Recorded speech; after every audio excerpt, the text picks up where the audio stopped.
দ্রুত, নির্ভুল এবং নির্ভীকভাবে সাধারণ মানুষের কণ্ঠস্বর হয়ে ওঠার লক্ষ্য নিয়ে যাত্রা শুরু করে চাটকা টিভি। হাঁটি হাঁটি পা পা করে 4 মাসেরও কম সময়ে দর্শক জনপ্রিয়তা পেয়েছে চাটকা টিভি। গেল 2রা নভেম্বর চাটকা টিভি পরিদর্শনে আসেন association of alliance club international এর ডিস্ট্রিক্ট গভর্নর রোটারিয়ন SM আজিজ। তিনি তার বক্তব্যে চাটকা টিভির ভূয়সী প্রশংসা করেন ও সফলতার ধারা অব্যাহত রাখতে বলেন। আমি অনেক শুনেছি যে চাটকা টিভি ভালো কাজ করে যাচ্ছে, মানুষের কথা বলছে, অসহায় দরিদ্র মানুষের কথা বলছেন, নির্যাতিত নিপীড়িত মানুষের পাশে কথা বলছেন। মিডিয়াটা এমন একটা জগৎ যে জগৎটার মাধ্যমে মানুষ ঘরে বসে তার পৃথিবীর সমস্ত কিছু জানতে পারে।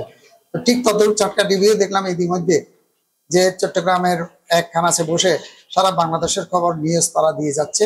আমি ইতিমধ্যে লক্ষ্য করেছি চট্টগ্রামে যতগুলা চ্যানেল আছে তার মাঝে চাটকা টিভিতে ভালো একটা কাজ করে যাচ্ছে, যে তাদের প্রচারণা এবং তাদের কলাকুশলী এবং তাদের সাংবাদিকতা দ্রুত কাজ করছে।